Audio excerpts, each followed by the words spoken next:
déjà, je crois que vous faites beaucoup d'honneur à cet individu de rapporter ses propos, mais ce qui est inquiétant, c'est pas que ce soit cet individu qui le dit, c'est pas un analyste politique qui n'a pas la culture qu'il faut pour cela, ce n'est pas un pasteur, c'est un imposteur, c'est un individu connu pour ses mœurs violentes, grossières et absolument psychotiques.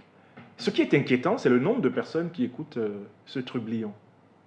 Et c'est en pensant au nombre de personnes qui écoutent ce trublion que j'ai voulu avertir les opinions maliennes et africaines du danger qu'il y a à passer plus d'une minute à écouter des hommes aussi nuisibles sur 3 plans.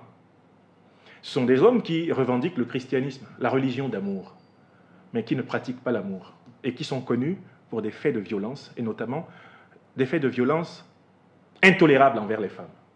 Ce sont des hommes qui revendiquent l'exemplarité, mais qui encouragent la jeunesse à la dépravation généralisée, qui vont même jusqu'à faire des vidéoconférences sur les réseaux sociaux pour expliquer les meilleures positions sexuelles qu'ils ont testées, et de la manière la plus grossière.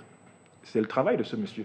Et ce sont des gens qui sont chargés par le régime de M. Ouattara de flatter les esprits les plus faibles, d'approcher les opinions, de telle façon précisément à essayer de retourner ces opinions contre ceux qui, par exemple en Côte d'Ivoire, sont vraiment solidaires du Mali, des heures les plus difficiles aux heures les plus heureuses.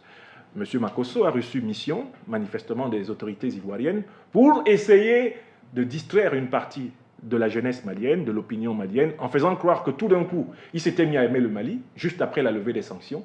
L'objectif étant d'essayer de dire que votre serviteur, Franklin Nyamsiwa Cameroun, ou mon leader, Guillaume Kebafori Soro, en fait, ce serait nous qui serions le problème. Mais dites-moi, c'est nous qui avons introduit des mercenaires avec des armes au Mali?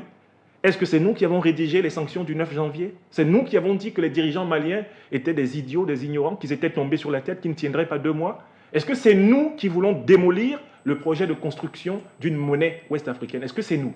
Non.